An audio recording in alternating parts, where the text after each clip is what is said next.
What's going on, everybody? It's Childish back out of the game, coming at you with another video for Summoners War Chronicles. And in today's video, we're going to be talking about all the epic fails that I made along the way in this game for the past 2.5 weeks. I ain't gonna lie, so embarrassed to share with this with you, but at the end of the day, if I can help at least one person out there, then I've done my job as a content creator. So I want to give a big shout out to all the people in the community, all the people on Twitch, because literally, guys, we've been doing a ton of Twitch streams for you guys, checking out the game and just kind of playing it as we get the time.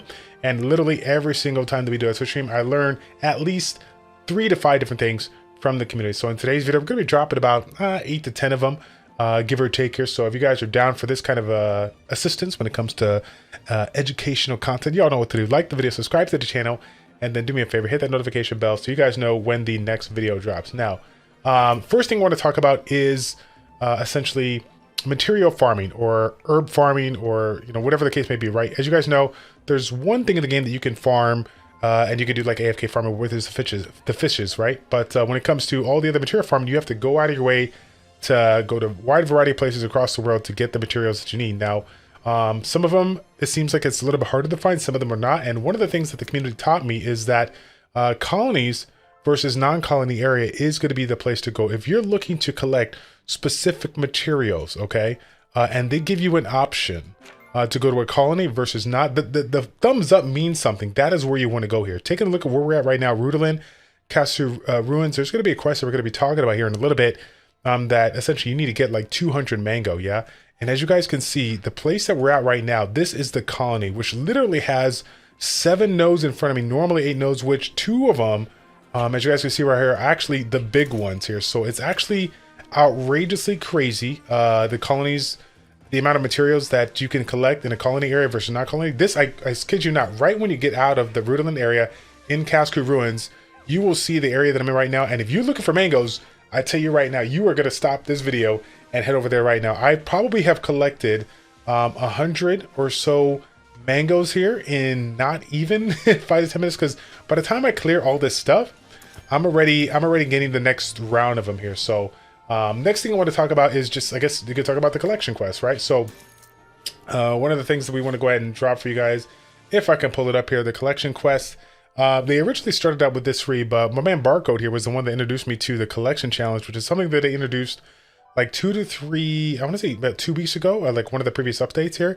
It's an additional challenge that you can obtain where you can essentially get a wide variety of items. You can get some equipment, you can get some monster pieces, you can get some runes, so on and so forth here. And the big thing that I want to point out here is this rune challenge, because if you get this done, which essentially is just collecting what it needs to do and essentially just submitting it, because you can submit it as you have them, right? If you only have 4 out of the 10, you can submit those 4 and then, go back and farm the rest. Once you get them all filled out, you'll get this bonus reward here. And this particular reward, 6 legendary runes here. So again, this is absolutely amazing. Again, if you've been pushing through the content and you still have not collected yourself a couple of legendary runes, if you're looking to get a jump on your legendary runes, then you got to go ahead and get this rune challenge done.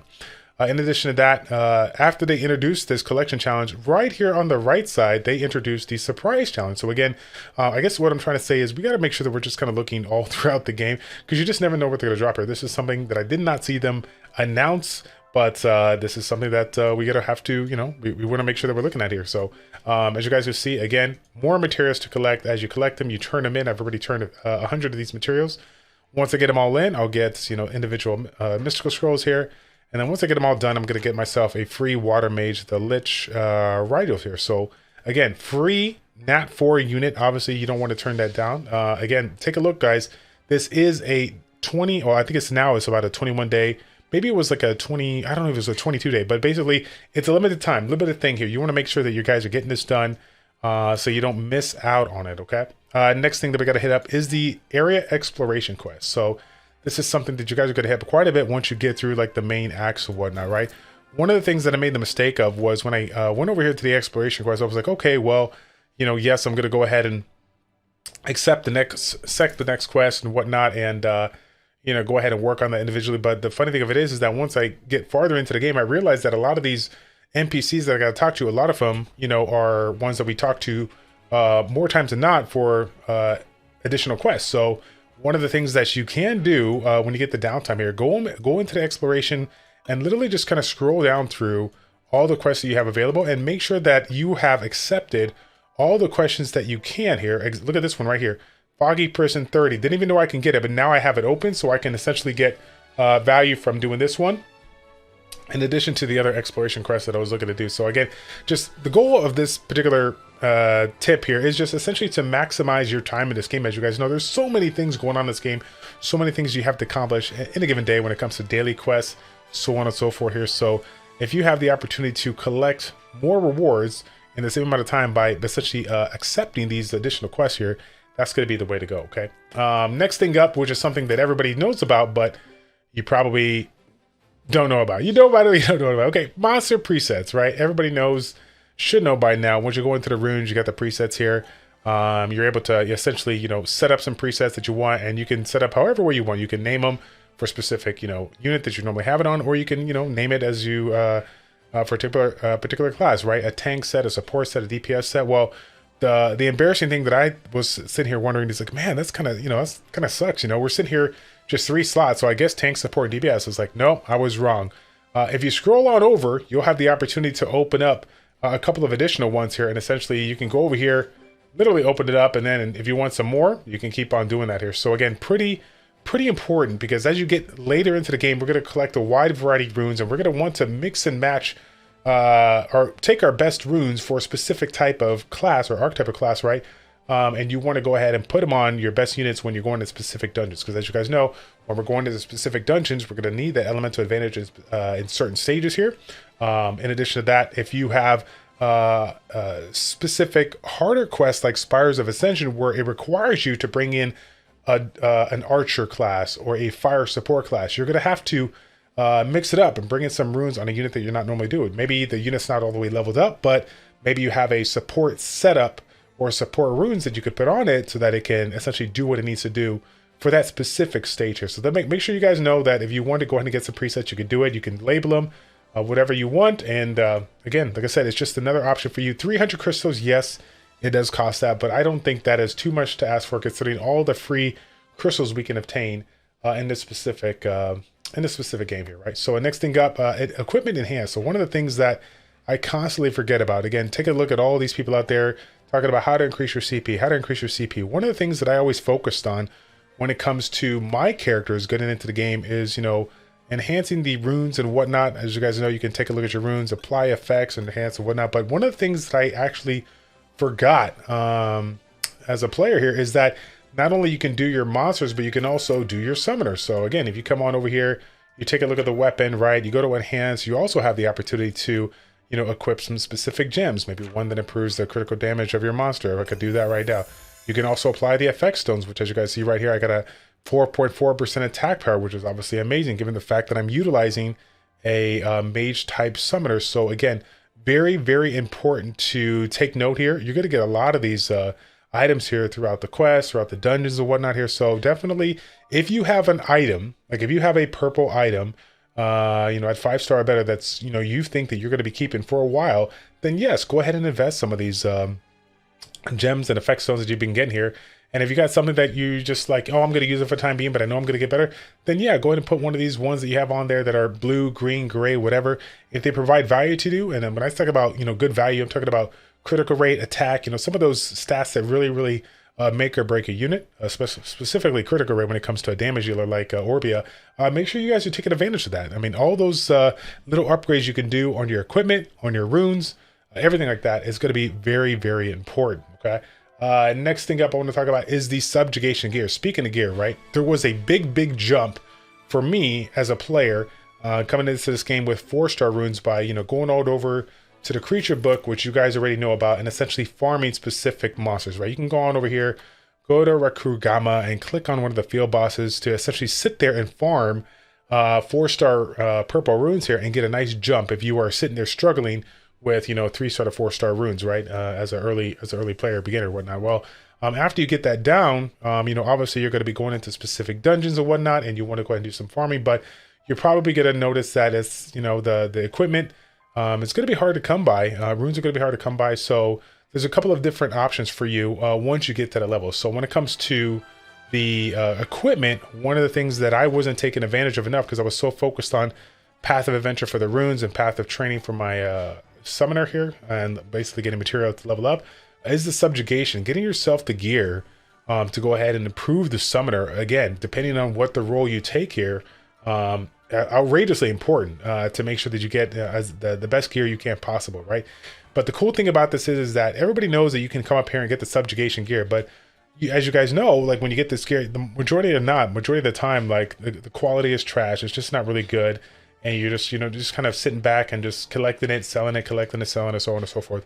The one thing that the community told me that I completely forgot about was the fact that not only are you getting yourself all this equipment here, but you're also getting subjugation points, and subjugation points you can utilize in this subjugation token exchange, coming on over here and essentially going on over to whichever area that you want, because every single area is a specific element. Clicking on over here and saying, okay, this is a 5-star one awaken wind staff, and I could really use a wind staff on my Orbia. Getting this one here, buying it, and then leveling it up, and hopefully getting the right rolls, right substats in order to improve. Again, it may not be a full-on upgrade for you, versus maybe one of the blue or green ones that you've collected in the quest or in a dungeon per se. But again, this is still a very, very nice chunk to do. Not only for yourself to get just overall better equipment, but to overall like improve your CP. What I'm trying to get at is that when I'm talking about the summoner, we know that overall at the end of the day, the goal is to improve every single aspect of it, right? So even though maybe some of these gear is not going to be the best in the world, but if we're constantly like upgrading, getting ourselves these 1-star purple for every single element, it may not be a super big upgrade when it comes to the specific stat you're looking for, maybe for example attack percent or critical rate percent, but the overall stats that you can collect on a specific weapon may greatly improve the overall combat power, give you the edge you need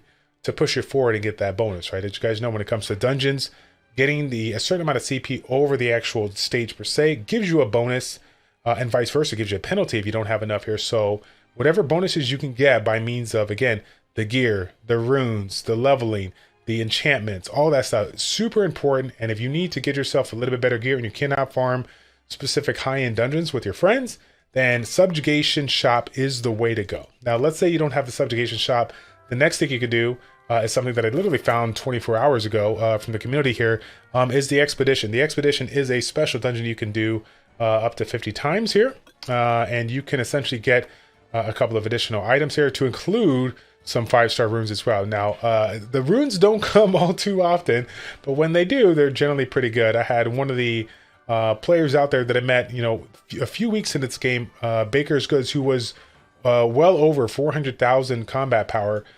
He said this is one of the things that assisted him in getting a jump when it comes to his rune quality and rune depth. Coming over here, Special Expedition, utilizing these 50 entries to get yourself some additional materials, runes, so on and so forth here. So just make sure that you guys are jumping on that because it's just outrageously important to get high quality runes to improve the overall damage, the support, the healing, or the mitigation that you can provide for your tank or whatnot here, okay? So next one up that we got for you guys is when we're going into these dungeons, right? We're going to do some co-op dungeons. The aspect of server-wide like farming, meaning if you're looking to come here to party dungeon and you're like, okay, one of my buddies is on West Annabelle, but I'm on West Camilla, you're probably like, oh, that's unfortunate because now I'm not going to be able to play it. Well, the cool thing about this game is that if you come over here, create a party, and then click the recruitment process is not specifically to your server per se.